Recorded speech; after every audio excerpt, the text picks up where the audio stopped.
9절 11절 마태복음 1장 9절 11절인데요. 바벨론으로 끌려가니라. 바벨론으로 끌려가니라. 예. 마태복음 1장 11절 말씀 같이 읽겠습니다. 1장 11절 요시야는 여고니아와 그의 형제들을 낳았는데 그 무렵에 그들이 바벨론으로 끌려가느니라. 요시야는 여고니아와 그의 형제들을 낳았는데 여고니아와 여기도 또 왕이 또 빠지는 사람이 나오죠. 책에 이름이 빠진 사람이 또 나옵니다. 예, 여기 요시야는 여고니아와 그의 형제를 낳았는데 그 무렵에 그들이 바벨론으로 끌려가니라. 그는 이제 이때가 바벨론 포로기입니다. 이스라엘 역사에 아주 전기를 맞는 장면이죠. 그 출애굽이 이집트에서 이스라엘이 나온 해방의 시간이면 이 11절 말씀 반대로 가나안 땅 자기 땅에서 바벨론으로 끌려가는 포로로 가는 정반대의 사건, 출애굽과 정반대의 사건입니다. 출애굽과 정반대의 사건이 이제 터진 겁니다. 이제 잠깐 기도하고 시작합니다. 위대하시고 거룩하신 주 하나님 감사합니다. 또 새해 첫날 함께 모여 하나님의 말씀을 공부할 수 있도록 해주셔서 감사하고 또 하루를 말씀으로 시작할 수 있도록 해주셔서 감사합니다. 올 한해도 모든 성도들 가운데 주의 영향을 충만하도록 해주시고 주께서 주시는 가장 좋은 선물들 하늘로부터 주신 좋은 것들을 누리도록 인도하시길 간구합니다. 예수는 언제나 감사하게 있게 해주시고 기쁨과 찬양이 있도록 도우시길 간구하고 마음속에 주의 영이 또 주의 말씀이 가득 차기를 간구합니다. 전능하신 주 하나님께서 은혜 베풀어 주실 간구하고 또 복을 주실 간구하며 늘 긍휼이 넘치기를 원합니다. 아버지 하나님께서 저희가 구하는 것 이상으로 생각하는 것 이상으로 늘 넘치도록 허락하여 주시기를 원합니다.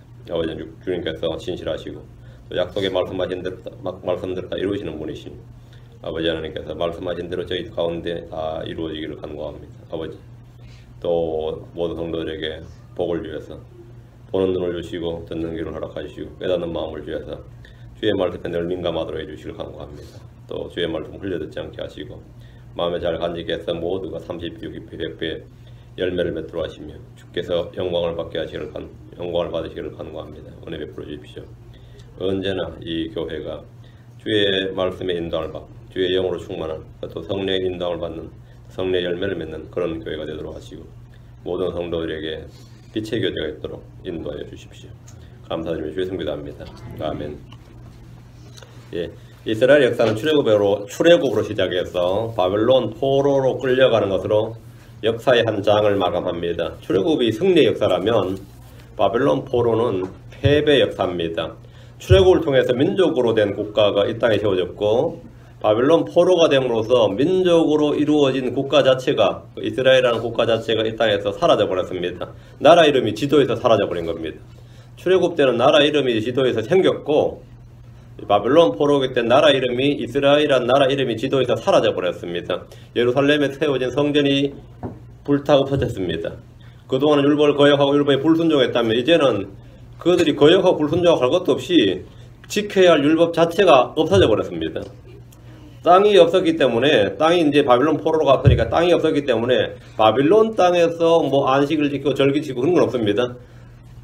바벨론 땅에는 그런 거 없어요. 땅이 없기 때문에 레위 제사장 체계 아래서 받았던 율법은 더 이상 그들에게 아무 소용이 없게 되었습니다. 왕도 없고 제사장도 없습니다. 포로로 잡혀간 바벨론은 성전도 없고 희생물도 없고 지켜야 할 율법도 없습니다. 그들 앞에는 바벨론의 수많은 우상들이 널려 있었고 그들이 그토록 지키기 싫어했던 율법과 주님을 섬기는 일을 더 이상 하지 않아도 됩니다. 바벨론 같은 거 안 해도 된단 말이죠. 다윗의 아들들은 더 이상 왕이 되지 못했습니다. 바벨론 포로기는 구약의 이스라엘 전체 역사의 분기점이 되는 시기입니다.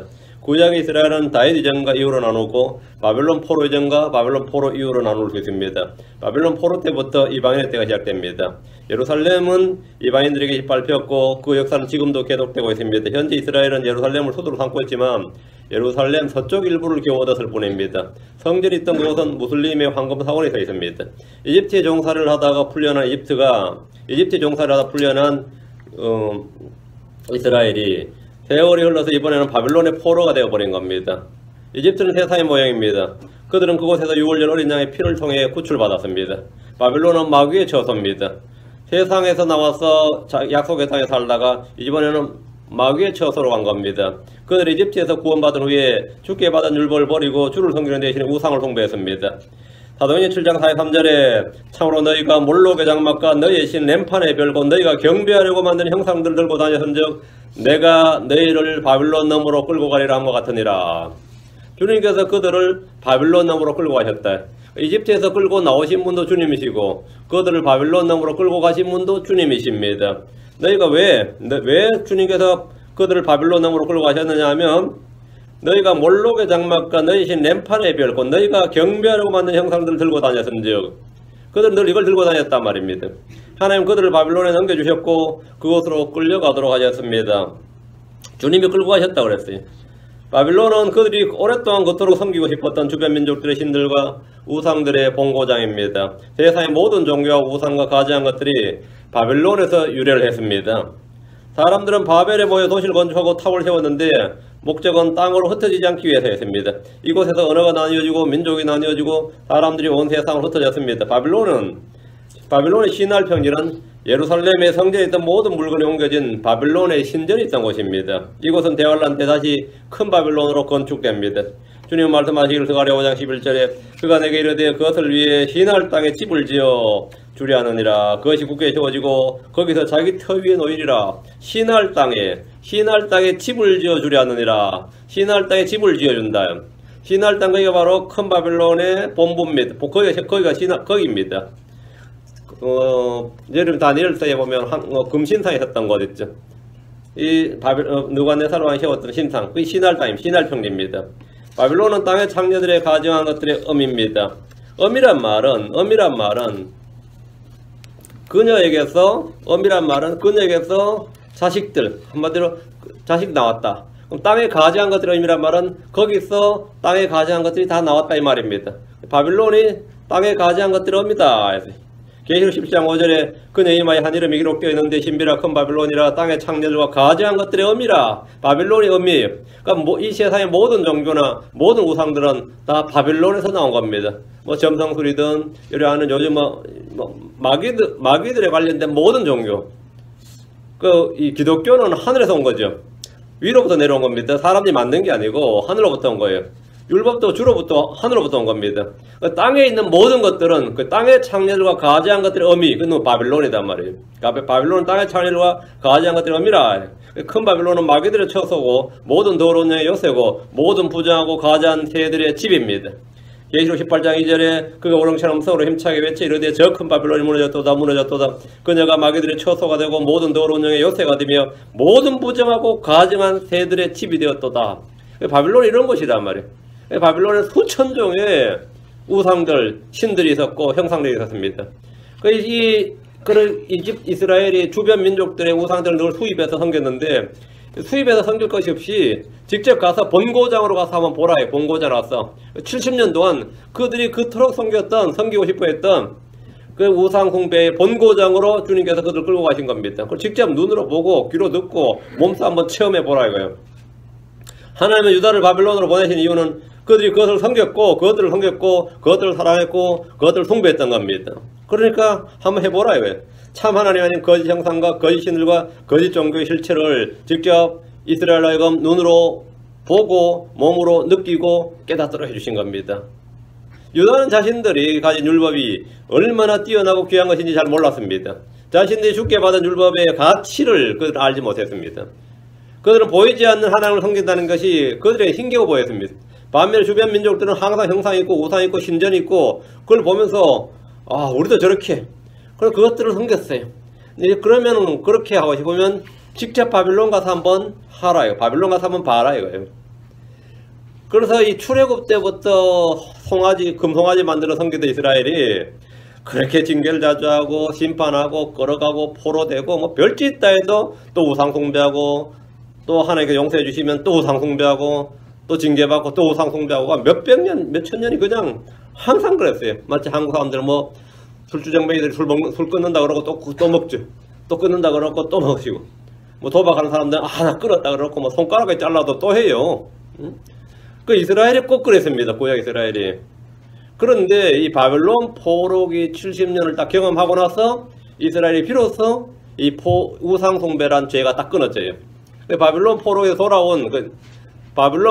돌아온 유대인들은 예수님 당시에도 위선자들은 많았죠. 주님께서 서기관들 바리새인들 위선자들아 이렇게 위선자들은 많았는지 몰라도 우상 숭배자들은 없었습니다.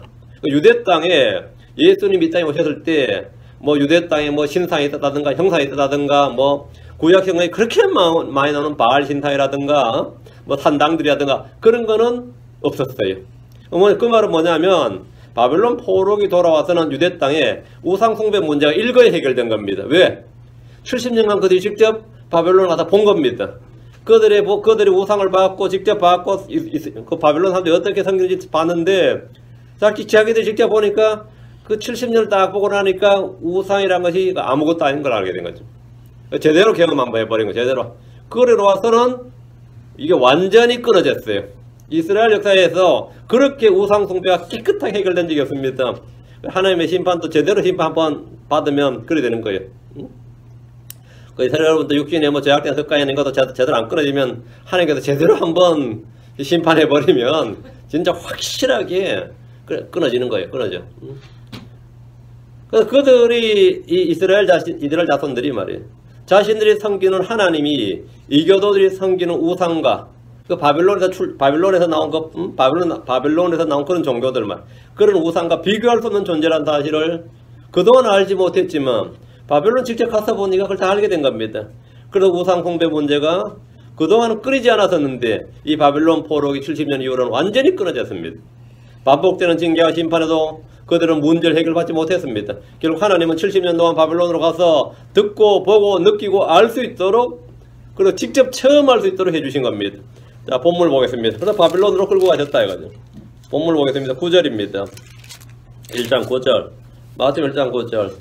우시야는 요담을 낳고 요담은 아하스를 낳고 아하스는 히스기야를 낳고 자 여호람이 우시야를 낳았다는 기록을 통해서 8절에서 이제 요람이 우시야를 낳았다 그랬죠. 요람이 우시야를 낳았다는 기록을 통해 신약 성경은 요람 이후에 3명의 자식들 아하시야, 요아스, 아마시아 이름이 지어졌음을 어제 봤습니다. 요람의 생물학적 아들은 아하시야였고 손자는 요아스, 증손자는 아마시아이지만 3들 훌쩍 넘어서 우시야를 낳았다 그랬죠. 우시야는 16세 왕이 되어서 52년을 통치했습니다. 우시야 왕시대에 활약한 대언자가 이사야, 호세아, 아모스입니다. 그 우시야가 왕일 때 남왕국에서는 이사야가 있었고 북왕국에서는 호세아와 아모스가 대언자였어요. 호세아와 아모스는 북왕국에서 대언했고 이사야는 남왕국 유다에서 대언했습니다. 이사야 1장 1절에 보면 유다왕 우시야와 요담과 아하스와 히스기야 시대에 아모스의 아들 이사야가 유다와 예루살렘에 관해 본 한 상계시라 이랬는데 이사야 1장 1절이 정확하게 마태복음 1장 9절이죠. 이사야 1장 1절이 마태복음 1장 9절하고 인물들이 똑같습니다. 똑같아요. 마태복음 1장 9절에 나오는 모든 이름이 이사야 1장 1절에 그대로 나옵니다. 마태복음 1장 1절은 마태복음 1장 9절은 이사야 1장 1절이다 이 말입니다. 호세아 1장 1절에 보면 유다왕 우시야와 요담과 아하스와 히스기야 시대 곧 이스라엘 왕 요아스의 아들 여로보암 시대 부엘의 아들 호세아에게만 주의 말씀이니라. 호세아 1장 1절이 마태복음 1장 9절입니다. 그 이사야 1장 1절, 호세아 1장 1절은 뭐라고요? 마태복음 1장 9절이다 이 말이에요. 정확히 같은 시대입니다. 정확히 이름이 같습니다. 우시야는 주님 앞에서 올바른 것을 향한 훌륭한 왕이었습니다. 군사적으로 매우 강성해서 주변 민족과의 전쟁에서 연전연승을 했고 이 군사 조련과 더불어 신무기를 이 무기 개발에 착수해가지고 우시야가 신무기를 성벽에 배치함으로써 우시야 이름은 사방에 널리 퍼졌고 주변 민족들로부터 조공을 받았습니다. 이스라엘은 다시 한번 부흥기를 맞은 겁니다. 우시야 때. 그런데 여기서 문제가 터졌습니다. 우시야 때 문제가 터졌는데 우시야가 굉장히 훌륭하게 그랬죠. 그리고 이 주변 민족들을 다 쳐서 이기고 조공을 받았고 성마다 신무기를 배치했어요. 역대기 26장 16절에 그러나 그가 강하게 되매 우시야가 강하게 되었어요. 강하게 되매 그의 마음이 높아져서 그가 파멸을 이루었으니 이는 그가 주 자기 하나님께 죄를 짓고 주의 성전에 들어가 분향제단에서 분향하려 하였기 때문이더라. 우시야가 강하게 되니까 이제 기고만장해진 거예요. 근데 이제 우시야의 생각은 뭐냐면 이제 충분히 왕권을 확보했으니까 이제 신권을 접수해야겠다고 생각을 한 겁니다. 그 왕권은 정치적인 거죠. 신권은 종교적인 거란 말이죠. 그러니까 내가 이 신정일치 국가에서 내가 정치적으로 왕만하고 늘 제사장한테 밀리거나 제사장들한테 훈수받고 말이죠. 이렇게 견제받는 것보다는 내가 이 종교적 권한까지도 취하겠다. 이런 마음을 우시야가 가졌던 거예요. 그러니까 죽게 분양하는 일은 왕이 할 일이 아니었습니다. 우시아는 왕으로서 만족하지 않고 제사장 직분을 넘으면서 제사장을 통하지 않고 직접 성소로 들어가 분양함으로 직접 정치와 종교 모두를 장악하려 했습니다. 그 왕실만 장악할 것이 아니라 성전도 내 손 안에, 성전 권력도 내 손 안에 둬야겠다, 이렇게 마음을 먹은 거예요. 이것은 일반적으로 정치적으로 힘이 세진 왕들이 꿈꾸는 것이고, 반대로 종교적으로 힘이 세지면 그 종교적으로 힘이 세진 사람들은 반면 정치 권력을 갖고 싶어 하죠.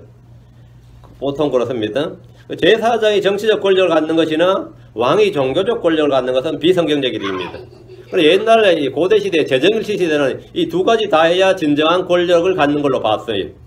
우시아는 바로 그걸 생각한 거죠. 근데 주님은 이스라엘을 시작할 때부터 이 정치적 권한, 그 통치권은 유다에게, 제사장 직분을 레위에게 딱 분리를 해줬습니다. 오늘날 상권 분립처럼 주님은 철저하게 이 분리를 해주셨어요. 이거는 서로가 넘볼 수가 없습니다. 그 레위지파 제사장이 정치적 권력을 갖기 위해서 넘본다든가, 반대로 유다지파의 왕들이 종교적 권력을 갖기 위해서 제사장 직분을 넘본다든가, 이건 있을 수가 없는 일입니다. 유다지파에 속한 왕이 레위제사장의 직분이나 권한을 침범해서는 안 됩니다. 왕이 종교를 장악하려는 시도 자체가 이 세상 종교에서, 세상 이 정치 권력에서는 가능해요. 예를 들어 교황이, 유럽 중세 교황이 정치적으로 왕들을 능가한 데가 많았습니다. 반면에 영국 같은 나라는 왕이, 헨리 8세가 왕이 우리 교황 싫다 이거야. 그러니까 정치적으로 왕이 종교적 권력을 해서 수장령을 만들어서 영국 성공의 수장은 영국 여왕입니다. 현재 영국 여왕이 영국 교회의 머리예요. 영국 여왕이. 그 종교적 권리, 정치적 권력이 종교적 권리를 가능하죠. 이 영국 여왕 헨리 8세처럼 수장령을 내렸던 그런 것처럼 우시아가 바로 그걸 노렸던 거예요. 그 왕이 종교를 장악하려고 한 거예요. 근데 이때 제사장들이 그래 뭐 우시아가 저렇게 하고 싶어 하는데 우리가 뭐 어떡하겠냐 이러지 않고 딱 저항을 한 거예요. 그 당시 제사장들이 대가 있었던 거예요. 딱 이제 왕이 성전으로 딱 들어왔을 때 넘보지 마라, 네가 할 일이 아니다, 이렇게. 북왕국 이스라엘은 여로보암 때 왕이 직접 분양하면서 제사장을 임명하고 통제를 했습니다. 북왕국은 이미 그렇게 됐어요. 왕이 종교를 통제했습니다. 왜? 북왕국은 가능했던 거죠. 영국의 국교회가 왕의 교회 수장입니다. 우시아 역시 유다의 왕으로서 그와 똑같이 하려고 했던 겁니다. 왕이 제사장들을 밀어내고 제사장들은 들어오는 왕을 막아섰고 성소에서 끌어내야 하는 이 권력 다툼, 세력 다툼이 있었어요. 요즘 같으면 완전 일대 사건이었던 거죠. 지금 성전에서 왕과 제사장이 대치하고 있다 어때요? 이거 완전 센세이션을 한 거죠. 그런데 왕이 와 성질을 내면서 우시아 왕은 자신을 막는 제사장들에게 화를 내면서 내 이거 끝나고 너희들 다 죽인다 이래 된 거예요. 그래서 직접 향을 잡고 분양을 했는데 그 순간 그의 이마에서 나병이 솟아올랐습니다. 주께서 징계하신 거예요. 갑자기 그 나병 환자가 되어버린 거예요. 우시아 왕은 죽을 때까지 나병으로 자기 나병으로 해서 격리가 되었고 아들 요담이 왕국을 다스리면서 백성을 재판했습니다. 그 왕은 이제 아버지 살아있는데 나병이 걸렸으니까 이제 정무를 못 맡을 거 아니에요. 그 아들이 졸지에 백성을 재판했어요. 우시아 왕 시대에 주목할 만한 사건이 바로 이항 사건하고 다음 하나가 어떻게 땅에 대지진이 있었어요. 이스라엘 역사에 그 많은 지진이 없을 만큼 큰 지진이 있었는데 대지진이 있었다. 이렇게 성경 두 번이나 나옵니다. 아모스 1장 1절과 스가랴 14장 5절에 이스라엘에 큰 지진이 있었다. 이스라엘에 이런 지진이 일어나면 사람들이 하면 뭐라 생각하겠어요? 왕이 잘못해서 하나님 심판을 내렸다. 이렇게 생각하죠. 큰 지진이 나는데 뭐 지금으로 하면 뭐 진도 7이나 진도 8이나 뭐 어떻게 됐는지 간에 도시가 파괴될 만큼 큰 지진이 일어났습니다. 근데 우시아 왕이 죽던 해에 그때 대언자 이사야였죠. 이사야는 하늘의 왕자에 계신 주 하나님을 봤습니다. 그게 이사야 6장 1절이에요. 대언자들은 그동안 이스라엘 성전에 계신 하나님을 외쳤지만 이때부터 주님은 이 땅이 아니라 하늘에 계신 주 하나님을 대언자들에 보여주셔야겠습니다. 자, 그 우시아가 9절에 보니까 누굴 낳았다요? 요담을 낳았다 그랬죠. 요담은 아버지 우시아와 같이 주의 눈앞에서 올바른 것을 행했습니다. 근데 아버지가 제사장들하고 이 권력 갈등이 있어가지고 이 성전 갔다가 나병 걸려버리는 걸 아들이 봤으니까 요담은 제사장 직분을 차지하려는 아버지가 죽게 징계를 받아 나병 환자가 되어서 지금 격리가 돼 있단 말이에요. 그래서 할소비 자기가 지금 왕이 돼 있는데 그래서 아버지를 대신해 왕이 되었던지라 주에 대한 두려움을 있죠 당연히. 그러니까 주의 눈앞에서 올바른 걸 행했어요. 그렇게 안 하면 자기도 나병 걸렸다가 어때? 겁나죠. 자기도 나병 걸려서 자기도 죽거나 이러면 겁나니까 주의 눈앞에서 올바른 걸 행했으나 이 성전 포비아가 생긴 거예요. 성전은 근처도 안 가. 요즘 치면 엄마가 어릴 때부터 애들 막 모태신앙으로 맨날 애 끌고 다니는데 애 다 철들 못 떼야 돼요. 난 교회 근처도 안 간다. 뭐 이런 거 있죠. 근데 속으로는 겁이 좀 나면서 야, 내 교회 안 갔다가 하늘로부터 불 내리는 거 아니냐, 아니면 내 징계 받는 거 아니냐, 병 걸린 거 아니냐, 이런 겁을 먹는데 그런데도 교회는 가기 싫어. 뭐 한국에 그런 소위 뭐 모태신자라들 많아요. 고등학교쯤 되면 애들이 서서히 뭐 대학쯤 되면 아예 교회 안 가버리는 거예요. 그 엄마들 늘 할 말이 어릴 때는 그렇게 우리 아들이 교회를 잘 다녔는데 그런 거 어릴 때는 말 잘 들었는데 어릴 때는 잘 들었겠지. 근데 요담이 그런 식이었어요. 주의 눈앞에서 올바른 걸 행했으나 주의 성전에 들어가지 않았습니다. 역대기 27장 2절에 요담이 자기 아버지 우시아가 행한 모든 것에 따라 주의 눈앞에서 올바른 것을 행하였으나 주의 성전에는 들어가지 아니하였고 백성은 여전히 악하게 행하였더라. 주의 성전에 안 들어갔다 이거예요. 아버지의 사건으로 해서 일종의 성전 공포증이 생긴 거예요. 그리고 제사장들과 관계가 멀어지면서 제사장들이 아버지 막 막아서고 하면서 말이죠. 일이 터졌죠. 제사장들과 관계가 완전히 멀어지면서 아예 성전을 외면해 버렸습니다. 아버지 우시아가 제사장들의 권력과 영향력을 제한하고 견제하기에 직접 분양하는 무리수를 두었다면 아들 요담은 성전에 가지 않으면서 이스라엘 내에 유다 내에 산당들을 그대로 두고 백성들이 악을 행하도록 방조했습니다. 그걸 막아야 되는데 왕이 악을 행하도록 방조했어요. 요담은 25세의 왕이 올라가지고 16년 동안 통치했습니다. 당시 유다는 왕권과 신권, 왕과 제사장들의 조화를 이룬 것이 아니라 견제와 갈등의 관계였습니다. 연합해야 할 형제들이 서로 견제하고 갈등하고 다투는 것은 육신의 행위들입니다. 어느 왕국이나 자기들끼리 스스로 대적하여 분열하면 제대로 설 수가 없습니다. 요담은 아하스를 낳았습니다. 아하스는 20세 왕이 되어서 16년 동안 예루살렘을 통치했는데 아버지 요담이나 할아버지 우시아와 달리 올바른 왕이 아니었습니다. 아하스가 통치하기 시작할 때 나이가 20세였습니다. 그리고 16년 동안 통치하고 근데 이 사람은 자기 조상들과 같지 않았다 그랬어요. 주 자신이 하나님에서 올바른 걸 행하지 아니하고 아하스는 아주 사악한 왕으로 나옵니다. 왕이 주의 눈앞에서 올바르지 않을 때 필연적으로 국력의 쇠퇴와 전쟁의 패배와 왕권의 약화를 불러옵니다. 아하스는 전쟁에서 연전연패하고 주님 대신 아시리아의 구원을 요청하며 외교에 의존했습니다. 아하스는 아시리아 왕을 보러 갔다가 본 다마스커스에 있던 제단을 보고 그것을 본따서 예루살렘 성전에다가 제단을 만들어다 거기서 희생물을 드렸습니다. 다마스커스에 있는 제단이 너무 괜찮은 거예요. 자기가 보니까. 근데 예루살렘에 있는 성전의 제단을 보니까 놋제단이 놋제단은 거의 별거 아닌 거예요. 뭐 화려하지도 않고 놋제단에 여기다 양이나 소를 넣고 헌물 드린 거예요. 그 제단 안에 불이 나와서 그 헌물을 태우는데 그거는 주의 불이었습니다. 근데 이 왕은 다마스커스 신전에 가 보니까 훨씬 제단이 좋더라 해서 설계자를 보내가지고 거기 제단을 수입을 했어요. 예루살렘 성전은 주께서 친히 다윗에게 설계도를 보여주신 것이고 모든 것은 하늘의 모형을 본따서 만든 겁니다. 성소 안으로 들어가면 가장 먼저 보이는 것이 놋제단, 번제단입니다. 성소 안에는 등잔대가 있고 물대야가 있고 빵을 넣는 상이 있고 이게 다 별거 아닌 것 같아 보여도 그게 뭐 화려한 장식이 있거나 그런 건 아니죠. 뭐 테이블이 그냥 테이블이죠. 등잔대가 등잔대고 제단이 제단이란 말이에요. 근데 이 모든 것이 다 주께서 보여주신 양식대로 만든 것들로 하늘에서 보여준 양식대로 만든 거예요. 그 누구도 변형하거나 다른 것으로 대체할 수가 없는 겁니다. 근데 아하스는 성전의 놋제단을 다마스커스에 있던 제단으로 바꿔버렸는데 아하스는 아시리아의 종교를 유대로 수입했던 사람입니다. 그 아하스가 악한 왕이었는데 아들 하나를 잘 낳았습니다. 히스기야를 낳았어요.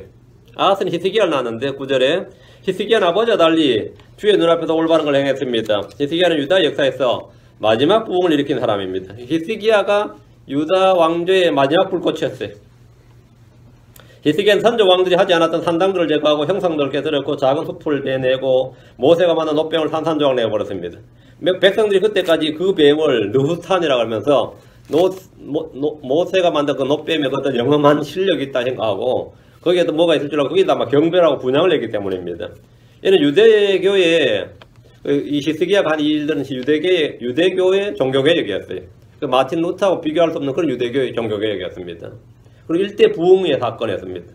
성경 히스기야에 대해서 이렇게 말합니다. 열왕기하 18장 5절에 히스기야가 주 이스라엘 하나님을 신뢰하였으니 그러므로 그 이후의 유다 왕들 중에 그와 같은 자가 없었고 또한 그 이전에도 없었더라. 히스기야가 뭐를 하나님을 신뢰하고 말이죠. 신뢰하였으니 전무후무한 왕이었단 말이에요. 이거 신뢰에서, 주님을 신뢰하는 면에서. 그러니까 유다 역사에서 이만큼 좋은 평판을 걷는 왕이 없습니다. 히스기야는 일관된 정책으로 모세율법으로 돌아가자. 그 히스기야 왕의 국가 정책 제1 정책이 뭐냐면, 모세율법으로 돌아가자. 히스기야의 모든 정책 중심 율법이었습니다. 히스기야는 온 이스라엘의 주의 유월절을 지키도록 선포했고, 에브라임과 므낫세에게도 편지를 보내서 예루살렘의 성전에 와서 유월절을 지키라. 이렇게. 북왕국 지파들에게도 편지를 다 보냈어요. 율법에 따르면 예루살렘 와서 지켜야 되니까 우리 너희들 침범 안 할 테니까 예루살렘으로 와라 이거예요. 지키라. 당시 남북관계는 동서독이나 월남과 월맹관계, 또 전후 남한과 북한에, 아니면 일본과 독립군, 나치와 유대인, 예수와 순교자들 사이만큼이나 적대적이었습니다. 히스기야가 정책적으로 온 백성들의 율법 준수를 얼마나 강력하게 시행했는지 볼 수 있는 사건입니다. 그러나 국제정세와 나라 밖의 사정이 그리 호락호락하지 않았습니다. 아시리아가 강력하게 일어났고 강력한 군대를 바탕으로 주변 민족들을 차례대로 정복하고 있었습니다. 마침내 히스기야 제6년 때 북왕국의 수도 사마리아가 점령이 되었습니다. 북왕국 사마리아가 점령됐다 이 말은 남왕국 유다에게는 충격 그 자체예요. 왜 충격 그 자체냐? 그 말은 뭐냐면 우리가 느낄 수 있어요. 만약 내가 남한 서울에 살고 있는데 평양이 중국에 점령됐다, 아니 러시아에 점령됐다면 우리가 어떤 충격을 받을 것 같아요? 미국에 살고 있어서 충격받을 거예요. 미국에 있어도 383 이북으로 러시아가 점령했다 이 말은 엄청난 충격이죠. 그건 중국군이 진주했다, 이건 굉장한 거죠. 근데 아시리아 군대가 사마리아를 점령했다 이 말은 유다의 왕이었던 히스기야에게는 이거 진짜 가시방석인 거죠. 사마리아하고 예루살렘은 그렇게 먼 거리가 아닙니다. 다음 바로 유다예요. 그 아시리아가 지금 그렇게 제국으로 막 계속해서 정복전을 하고 있으니까 그들이 느꼈을 그 위험은 상상 불허였어요. 그 아시리아는 남왕국 유다를 그냥 두지 않았습니다. 히스기야 제24년에 아시리아 왕 사네립이 유다의 성벽을 누른 모든 도시들을 정복해버렸습니다. 달랑 예루살렘 하나만 남았어요. 그런 상황이었습니다. 그 나라가 이제 히스기야 때 드디어 유다가 끝나는구나 싶은 그런 시기였단 말이에요. 그 히스기야는 사네립에게 그냥 항복을 선언하였어요. 조공을 바치는 조건이 뭐냐면 은 300달란트, 금 30달란트를 주는 거였습니다. 그래서 겨우 왕조를 보존했는데 이때 유다의 경제력으로 이 돈을 마련하기가 쉽지가 않았습니다. 전후 이 전쟁 배상금을 마련하느라 유다의 재정은 바닥이 나버렸고, 이 돈 문제는 이렇게 돈을 겨우겨우 마련해가지고 왕국에 있는 금 다 긁어모으고 성전에 있는 금 다 긁어모아가지고 보냈는데, 돈은 돈대로 받고 사내립이 또 뭐 돈 받아놓고 다시 또 쳐들어오는 거예요.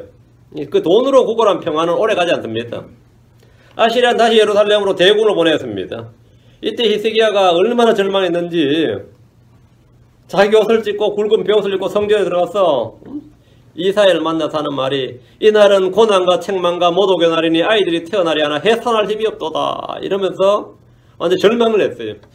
예루살렘을 포위당한 히스기야는 항복을 종용받았지만 주님께 기도했습니다. 주님께서 그의 기도를 들으셨습니다. 히스기야의 기도를 들으신 주님은 이렇게 말씀하셨습니다.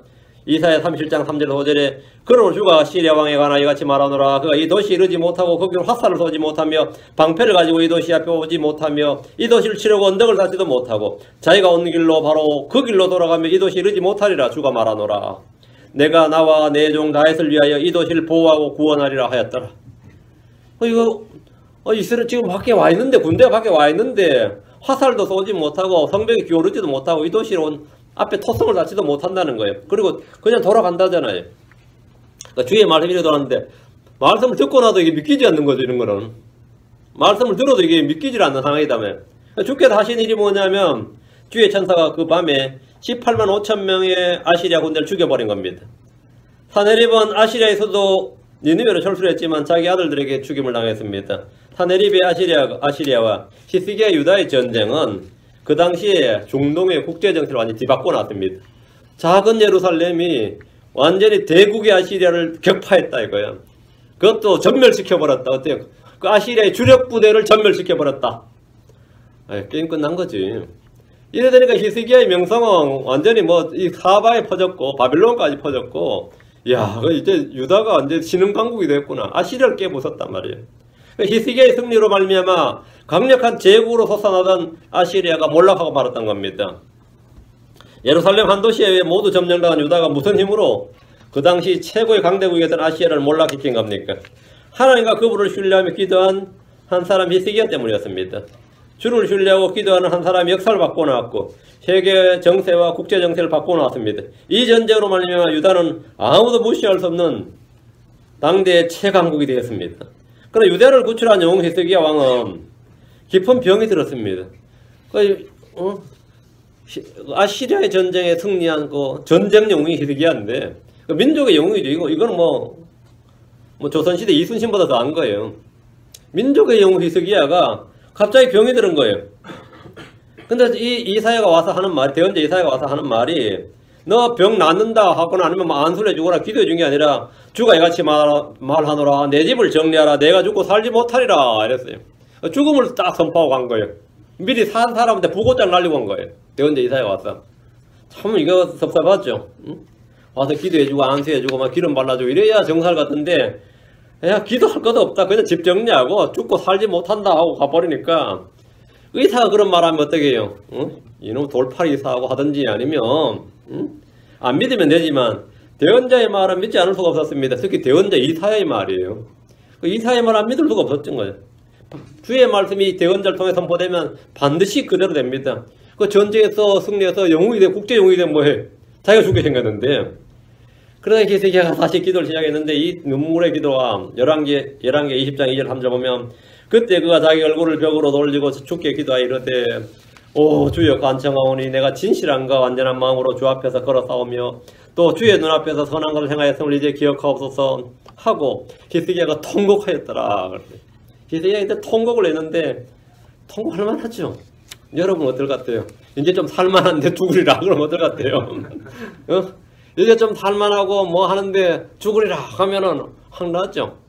그러니까 눈물을 흘리며 죽게 구했는데 병이 나았을 뿐 아니라 15년의 생명을 연장받았습니다. 주님께서 시한부 이제 다시 주님께서 딱 연장을 시켜줬어요. 15년.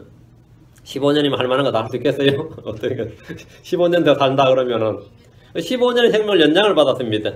히스기야의 병도 보면 건강해졌고 아시리아의 전쟁에서 승리함으로 이 바닥난 재정이 다시 채워졌습니다. 국고가 튼튼해졌죠. 국력은 강성해졌습니다. 모든 문제가 일거에 다 해결되었습니다. 그때 바빌론에서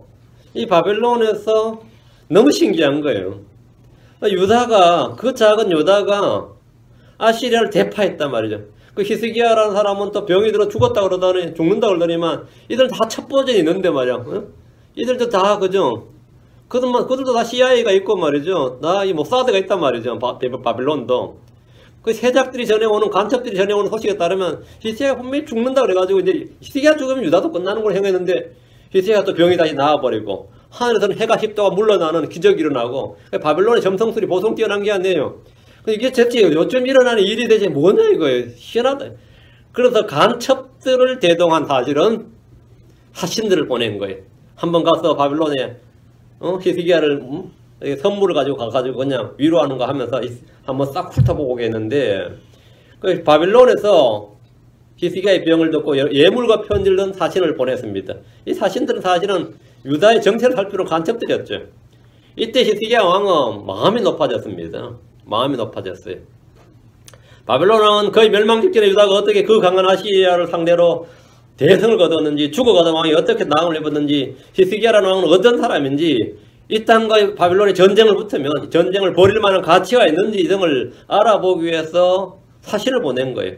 그러니까 히스기야는 딱 이때 제압을 해버렸죠.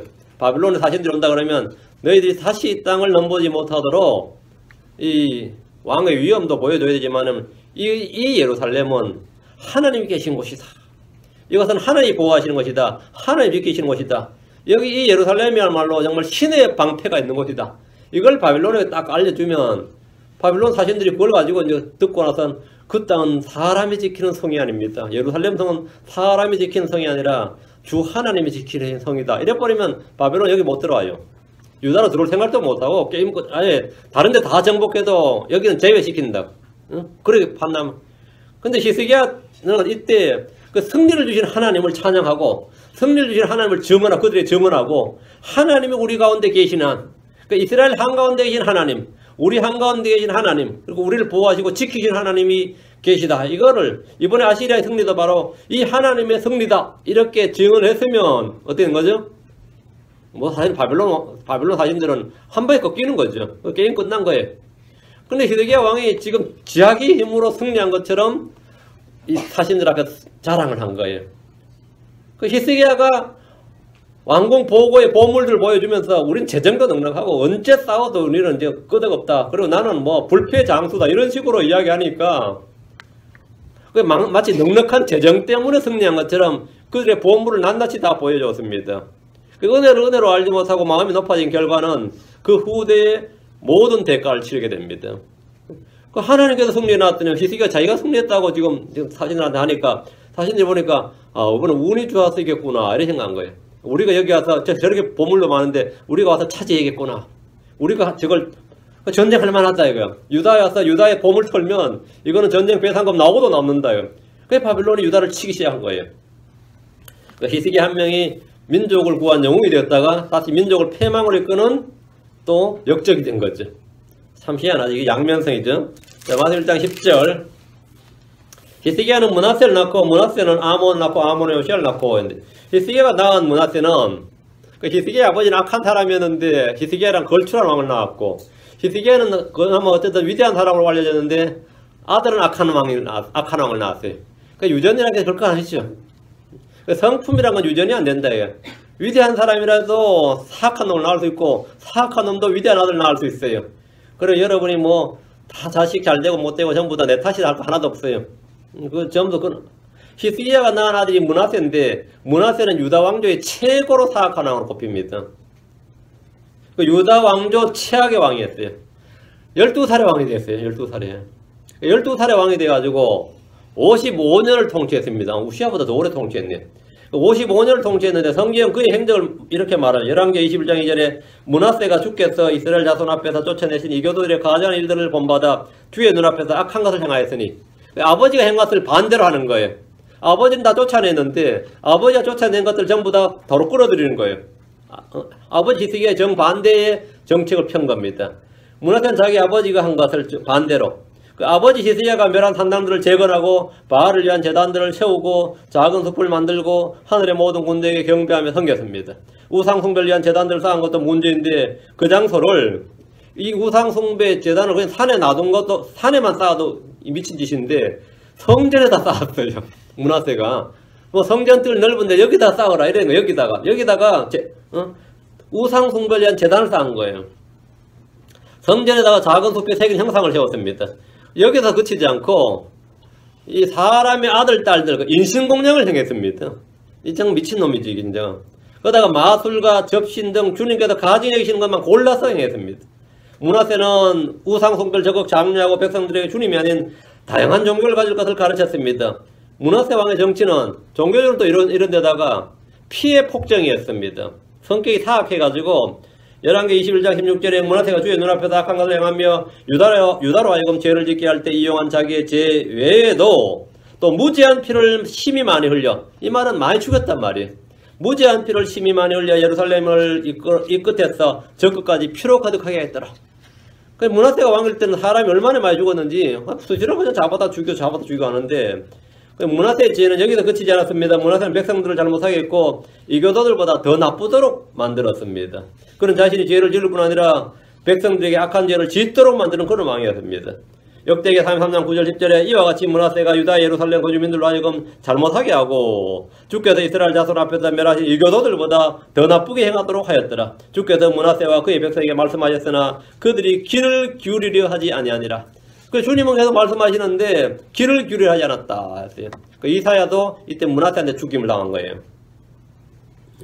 하나님 그를 심판하셨습니다. 므낫세는 아버지 히스기야 때 멸한 아시리아의 왕의 군대 대장들이 붙잡혀서 가시 가운데 넣고 족쇄로 결박당한 채 왕이 바벨론으로 끌려갔어요. 한국에서 예전에 청나라가 구한말 때 한국 들어갈 때 고종 황제를 붙잡아가지 않고 이 실세가 누구냐 대원군이라서 대원군을 붙잡아간 적이 있어요. 심양으로. 그 붙잡아가는데 완전히 노비처럼 노예처럼 붙잡아간 거예요. 노예처럼. 뭐 왕의 아버지라고 좀 대접해서 이게 마차에 태워서 붙잡고 한 게 아니라 그냥 이 항해 바다를 해가지고 배 밑창 제일 밑에 있는데 이 사람 평생 배를 처음 타보는 사람이에요, 대원군이.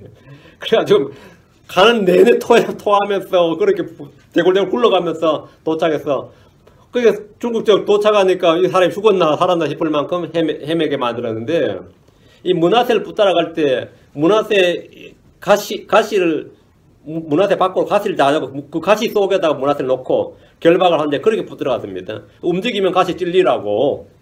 문화세가 얼마나 비참하게 붙들려갔는지 그렇게 바빌론까지 붙들려갔어요. 예루살렘에서 바빌론까지 거리가 몇 리야 대체. 응? 그렇게 붙들려간 거예요. 근데 바빌론의 포로가 돼 보니까 이 사람이 어릴 때 왕이 돼가지고 고책 모르고 자라고 맨날 아나무인적으로 사람 죽여가면서 지 멋대로 하다가 바빌론의 포로로 잡혀가면서 자기가 인간이 아닌 거지, 그냥 사람이 아닌 거지. 그래 되니까. 그래서 얼마나 죽을 고생을 했던지 이런 중에 그냥 자신을 낮추고 회개했어요, 주님께. 하도 고생을 하다 보니까 이때 자신을 낮추고 회개하면서 주님께 막 기도를 했는데 덕분에 예루살렘으로 귀환했습니다. 이 악한 왕이 회개를 하니까 주님께서 들으셨어요. 역대 33장 12, 13절에 그가 고통 중에 있을 때에 엄청나게 아팠던 거죠. 고통 중에 있을 때 말이에요. 그가 고통 중에 있을 때 주 자기 하나님께 간청하고 자기 조상들이 하나님 앞에서 크게 자기를 낮추어 그분께 기도하였으므로 그분께서 그의 간청하는 말을 들으며 그의 간구를 들으사 그를 다시 예루살렘으로 그의 왕국으로 데려오시며 그때 문하세가 주 그분께서 하나님이신 줄을 알았더라. 그 하나님이 정말 살아계신 하나님이구나. 자기가 그 중에 기도했더니만 바빌론으로 끌려갔던 포로가 보통 못 잘려 죽는 거죠. 그런데 다시 예루살렘 돌아왔을 뿐 아니라 그런 포로 잡혀가던 왕이 돌아온다고 해서 다시 왕위에 복권되느냐 그건 힘들어요. 그런데 문하세는 다시 왕이 됐어요. 돌아오자마자 다시 왕이 된 거예요. 잡혀갔던 왕이 돌아와서 왕이 또 왕위에 앉은 거예요. 권력이라는 게 하루만 자리를 비워놔도 반란이 일어났죠. 그럼 문하세가 그 악한 왕이 돌아왔는데 유다에서 아무도 반대하지 않고 다시 왕위에 또 앉힌 거예요. 그 문하세 입장에서 어땠겠습니까? 하나님 살아계시구나. 주 자기 하나님을 알았더라. 주 그분께서 하나님이신 줄을 알았더라. 그 자기 경험을 통해서 이번 이 포로 잡혀갔다 돌아온 사건을 통해서 자기 아버지가 그 믿었던 하나님. 그냥 소문으로만 사귄 것이 다 소문인 줄 알고 꾸며낸 이야기인 줄 알았던데 그 하나님이 정말 살아계신 하나님이고 그분이 정말 하나님이신 줄을 알게 되었어요. 평생도 지금까지 악행만 일삼다가 심판을 받았지만 돌아온 문하세는 완전 딴 사람이 되어버린 거예요. 이때 문하세가 완전 딴 사람이 되어서 주의 징계와 심판을 통해서 하나님을 알고 하나님을 또 자기를 낮추고 회개하는 회개 열매를 회개 합당한 열매를 남은 생에 그냥 문하세가 맺었어요. 바벨론으로 끌려가기 전에 문하세와 바벨론 돌아온 문하세는 탕자가 돌아온 탕자만큼이나 이 확연한 변화의 인생의 그 터닝포인트를 맞은 거죠. 이 점은 아버지와 정반대죠. 평생 선한 일을 하다가 인생 마지막에 그 타락해버린 아버지 히스기야는 마지막에 자기 마음을 높였죠. 아시리아와 싸워서 대선을 거두고 마음이 높아져서 멸망했는데 평생 악한 일을 하다가 완전히 밟혀가지고 자기를 주님 앞에 크게 낮추어서 다시 왕이 된 아버지의 인생이 완전히 정반대 인생을 그는 살아야 돼. 그 말년에 그는 주를 알고 나서 회개에 합당한 열매, 역전의 인생을 살게 됩니다. 이 점 역시 아버지의 정반대였어요. 문하세가 돌아와서 한 일이 성벽을 튼튼히 채우고 이방신들을 제거하고 주의 재단을 보수한 일이었어요. 오히려 유다 사람들이 더 놀라겠죠. 바벨론 한번 끌려갔다 오더니 완전 딴 사람이 되어서 온 거예요. 이것이 회개 열매입니다. 주를 안 사람은, 주 그분이 하나님을 안 사람은 삶이 변합니다. 변화되지 않을 수가 없어요. 주를 안 사람은 자신의 믿음을 행위로 입증합니다. 자신의 믿음을 행위로 입증합니다. 회개에 합당한 열매를 맺습니다. 역대기야 33장 15, 16절 보면 주의 집에서 이방신들과 우상들을 제거하고 또 자기가 주의 집이 있는 산과 예루살렘에 쌓은 모든 제단을 제거하고 그것들을 도시에서 끄집어내어 버리며 주의 제단을 보수하고 화평헌물과 감사헌물을 그 제단 위에 드리며 유다에게 명령하여 주 이스라엘의 하나님을 섬기게 하니라. 정말 이게 진작 이렇게 해야 되는데 말년에 이렇게 한 거예요. 말년에 돌아와서 회개한 문하세. 문하세의 이런 행위는 회개 합당한 열매였고 변화된 삶의 간증입니다. 그 문하세가 아몬을 낳았습니다. 아몬은 22세 왕이 되어서 2년 동안 통치했습니다. 아몬은 회개하기 전에 아버지 므낫세 전학했습니다. 이 말년의 므낫세를 보고 배워야 되는데 말년의 므낫세가 아니라 이전의 므낫세, 젊을 때 므낫세를 그대로 따라했어요. 아몬은 아버지와 달리 자기를 낮추지 않았습니다. 역대기 33장 23절에 자기 아버지 므낫세가 자기를 낮춘 것 같이 주 앞에서 자기를 낮추지 아니하고 오히려 더욱 죄를 지었더라. 아몬 역사상, 유대 역사상 두 번째로 신하들에게 죽임을 당했습니다. 신하들의 죽임을 당했어요. 아마시아가 첫 번째고 아몬이 두 번째입니다. 신하들이 왕궁에서 왕을 죽이는 놀라운 사건이 터진 겁니다. 당시 유다 왕조가 얼마나 불안정했는지 보여주는 상징적인 사건이에요. 그 2년 만에 왕이 암살을 당한 거죠. 그 아몬이 요시아를 낳았습니다. 그 아몬은 악한 왕이었는데 요시아는 다시 걸출한 왕이죠. 백성들은 아몬 왕을 대적하여 음모를 꾸민 자들을 다 죽이고 그의 아들 요시아를 왕으로 삼았습니다. 민중혁명이 일어난 거예요. 이 왕들이 지금 이 왕궁에서 왕을 죽였다. 이런 놈들은 안 된다예요. 백성들이 들고 일어나가지고 그 신하들을 죽였어요. 그리고 아몬의 아들 요시아를 왕으로 삼았습니다. 요시아는 히스기야 왕 이후로 몰락해서 유다 왕조에 다시 한번 계획을 통한 부흥을 이룬 왕이었습니다. 요시아는 북왕국 초대 왕이었던 여로보암이 분양의 제단을 할 때 그 이름이 선포된 왕입니다. 언제 남북왕국이 갈라져서 북왕국 초대 왕이 여로보암이죠. 여로보암이 베델에서 제단을 하나 쌓고 분양을 누리는데 그때 유다에서 하나님 사람 하나가 베델로 간 거예요. 그 왕 앞에서 왕이 지금 부장을 들고 손을 들고 있는데 열왕기상 13장 2절에 그가 제단을 향하여 주의 말씀으로 외쳐 이르되 오 제단아 제단아 주가 이같이 말하노라 보라 다윗의 집에 요시아라는 이름의 아이가 태어나리니 그가 내 위에서 분양하는 산당들의 제사장들을 내 위에 헌물로 드릴 것이요 또 사람들의 뼈를 내 위에서 태우리라. 이렇게 예언을 한 거예요. 그러니까 북왕국이 망할 때까지 성취가 안 됐습니다. 북왕국이 아시리아에 망할 때까지 이 예언이 성취가 안 됐어요. 북왕국이 망하고 나서 히스기야하고 므낫세, 아몬, 다음 왕이 요시아인데 그때 요시아가 태어나서 요시아가 왕이 돼서 드디어 이 말씀 여로보암에게 하나님의 사랑을 선포했던 지금 몇백 년이 지났어요. 그죠? 몇백 년이 지난 그 말씀을 문자적으로 지금 성취하는 거예요. 북왕국이 망한 뒤 한참 뒤죠. 남왕국 유다에 그때 예언된 인물 요시아가 지금 요시아가 북왕국 여로보암 때 그 실명이 지금 하나님 사람 입에서 튀어나왔어요. 요시아라는 아이가 태어나서 이렇게 요시아라는 이름의 아이가 태어나리는데 그 요시아라는 아이가 태어난 게 어느 것만 아몬의 아들이었단 말이죠. 아몬의 아들 요시아이죠. 그 요시아가 지금 이 요시아입니다. 그때 예언된 인물이 남왕국에 태어난다고 해서 예언된 인물 요시아가 태어났고 백성들에서 왕이 되었는데 그때 이 요시아 나이가 8살이었어요. 말이 왕이지 8살. 8살에 왕이 되어서 31년을 통치했습니다. 열왕기하 23장 16절 17절에 보면 요시아가 몸을 돌이켜 거기에 그 산에 있던 돌무덤들을 염탐하고 사람을 못 내어 그 돌무덤들에서 뼈들을 가져다가 제단 위에 태워 그 하나님의 사람이 선포한 주의 말씀대로 그 제단을 더럽게 하니라. 그 사람이 이 말들을 선포하였더라. 그때 요시아가 이르되 내가 보는 저것은 무슨 비석이냐며 그 도시의 사람들이 그에게 고하되 그들은 왕께서 베델의 제단을 향해 행하신 이 일들을 선포하려고 유다에서 왔던 하나님의 사람의 돌무덤이니이다. 그러니까 유다에서 왔던 하나님의 사람의 돌무덤이니이다. 이 하나님의 사람이 사자에게 물려주는 하나님의 사람 있죠. 상수리 나무 아래에 있다가 사자에 물려주던 하나님의 사람의 무덤이었어요. 요시아가 저 무덤이 뭐냐면 저 돌무덤에 묻혀있던 사람이 옛날 여로보암에게 당신 이름을 말했던 하나님의 사람이다. 그것도 몇백 년 전에 그렇죠. 하나님의 말씀이란 것이 선포가 되면 좀 늦어 보여도 더뎌 보여도 그 말씀은 반드시 성취됩니다.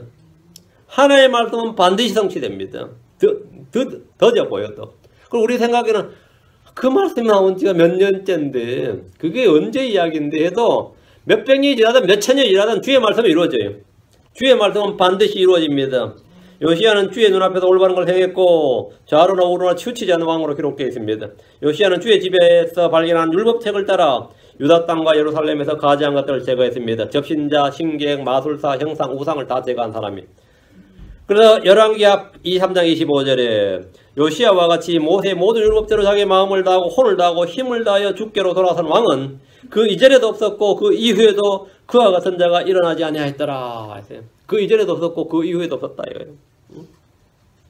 요시야는 자기 마음을 다하고 혼을 다하고 힘을 다해 주님께로 돌아선 전무후무한 왕이란 좋은 평판을 얻었습니다. 요시야 이후에 유다는 더 이상 어떤 회복도 부흥도 없었습니다. 요시야가 죽은 후 유다는 멸망의 대로로 달리는 철로와 같았습니다. 당시 중동은 이집트, 아시리아, 바빌론의 힘의 각축전이 벌어지고 있었습니다. 요시야 왕은 이집트 왕 파라온 느고에게 전사했어요. 전쟁에서 죽었습니다. 11절 요시야는 여고니아와 그의 형제들을 낳았는데 그 무렵에 그들이 바벨론으로 끌려가니라. 자, 여기서부터 가계도의 이름이 좀 복잡해집니다. 이 구절과 역대기상 3장 15절을 보면 요시야의 몸에 태어난 자식은 요하난, 여호야김, 시드기야, 살룸입니다. 요시야의 몸에 태어난 애들 이름이 첫째가 요하난이었지만 백성들은 요시야의 아들 여호아스 살룸을 왕으로 삼았습니다. 근데 이집트의 파라누고는 요시야의 둘째 아들 엘리야김을 왕으로 삼고 여호아스는 살룸을 이집트로 끌고 가버렸습니다. 그러니까 이집트 왕이 침략을 해서 유다가 워낙 약하니까 자기가 왕을 태웠어요. 백성들은 살룸을 여호아스를 왕으로 삼았는데 파라누고 와서 왕을 갈아치워 버린 거죠. 엘리야김으로. 그 왕이 된 지 석 달 만에 이집트로 잡혀간 여호아스는 결국 이집트에서 죽었어요. 석 달 왕하다 끌려 이집트에 죽었어요. 여호아스라는 이름은 마태복음에 나오지 않습니다. 엘리야김이라는 이름도 나오지 않습니다. 마태복음에는 요시야가 낳은 아들들의 이름이 전혀 나오지 않습니다. 마태복음에 나오는 여고니아는 여호야김의 아들입니다. 근데 요시야는 여호야김을 낳았다 이러죠. 중간에 뛰어넘 또 왕이 빠진 거죠. 마태복음에 나오는 여고니아 같은 이름입니다. 여호야김의 아들인데 정상적이라면 요시야는 여호야김을 낳고 여호야김이 여고니아와 그의 형제를 낳았다 이렇게 해야 말이 됩니다. 그게 족보예요.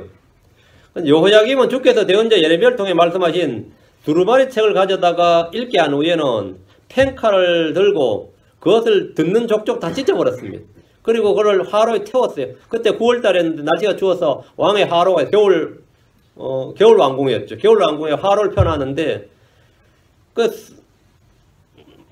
성경을 듣고 나서 아멘 한 게 아니고 그냥 펜 나이프 가지고 그 성경을 다 찢어서 다 불태워버렸습니다. 그게 엘리야김이에요. 그 여호야김이라고 그러죠. 여호야김.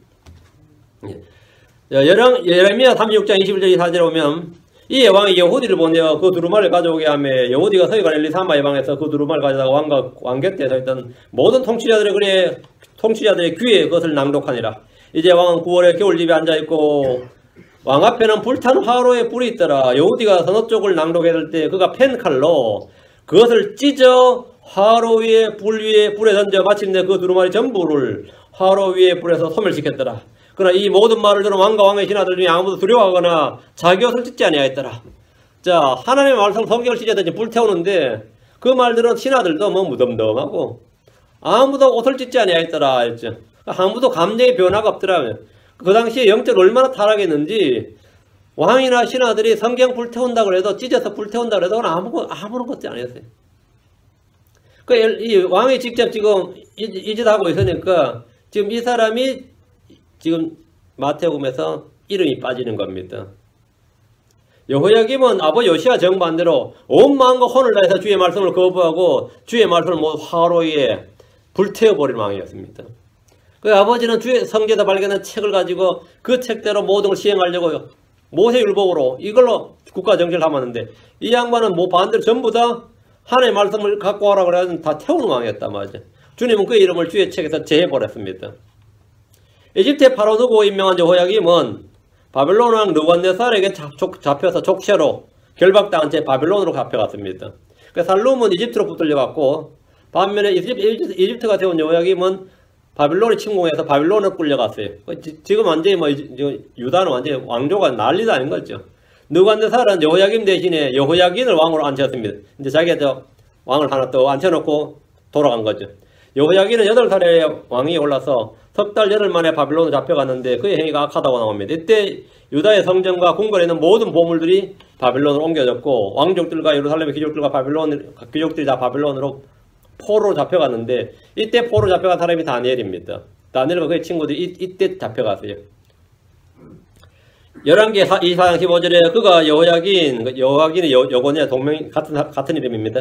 그가 여호야긴을 바빌론으로 사로잡아가고 왕의 어머니 아들들과 또 그의 관리들과 그 땅에 권세 있는 자들도 예루살렘에서 바빌론으로 사로잡아가니라. 이때 다니엘과 세 친구들로 이때 잡혀갔죠. 그가 여호야긴을 바빌론으로 사로잡아가고 그 11기하 24장 15절이 지금 이 본문인 거죠.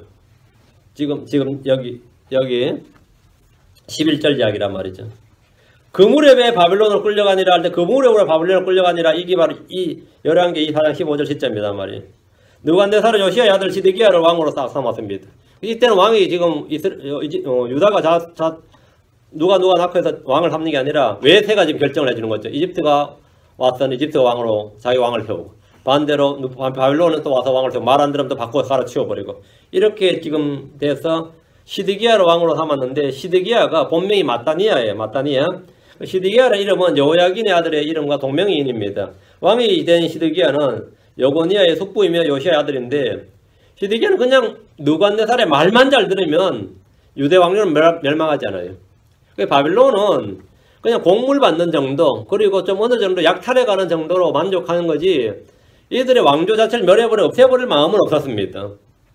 근데 자꾸 이집트와 연합해가지고 대적을 하는 거예요. 그 시드기야도 미친놈이었죠. 21세 왕이 돼서 11년 동안 통치하다가 바빌론의 힘도 없으면서 바빌론에 독립하겠다고 또 반역을 했다가 이번엔 완전히 망했어요. 이번은 그냥 완전히 망해버렸습니다.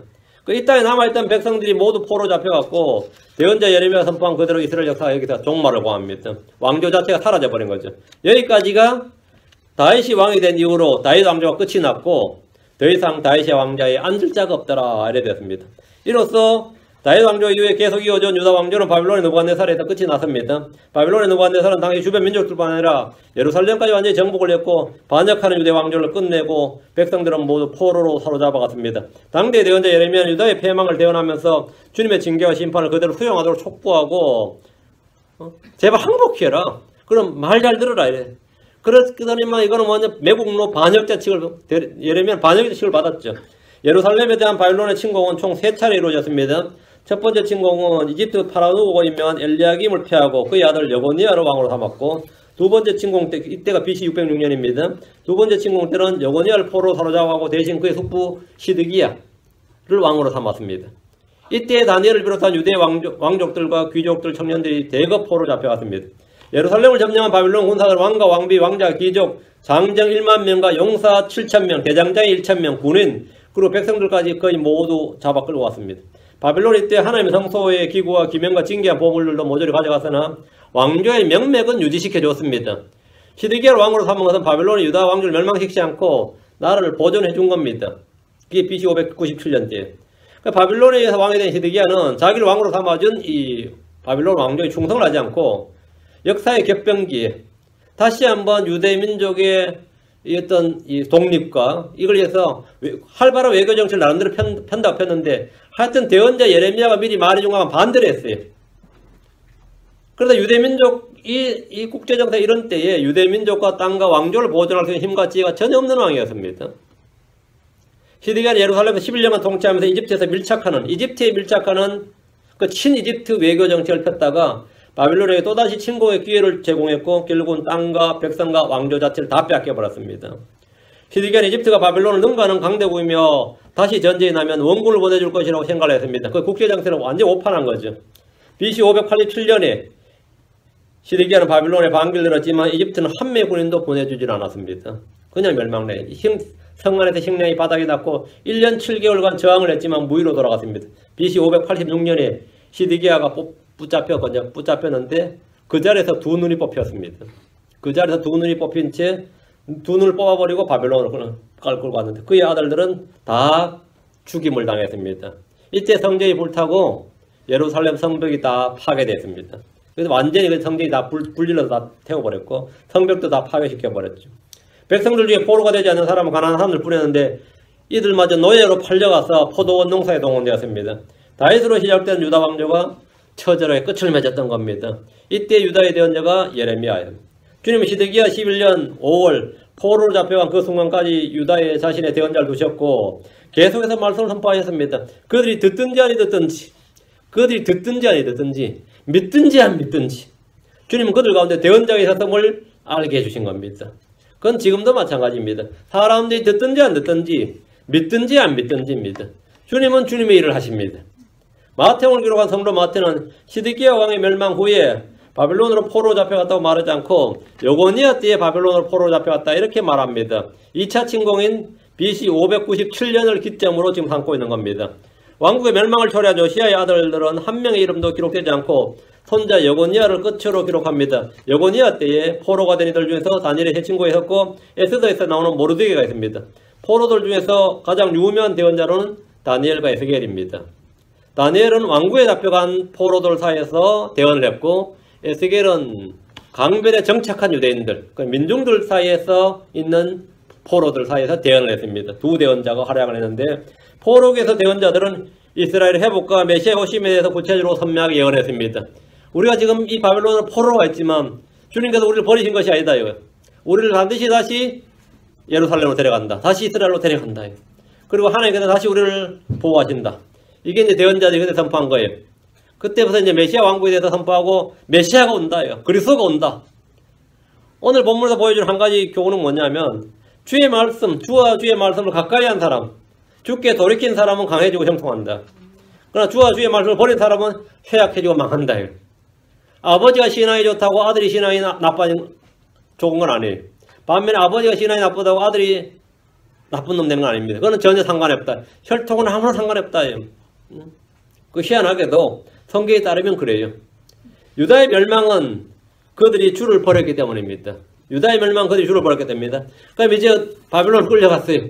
이제 그들의 유일한 소망은 뭡니까? 메시아의 오심입니다. 메시아의 오심입니다. 이건 다음 시간에 합시다.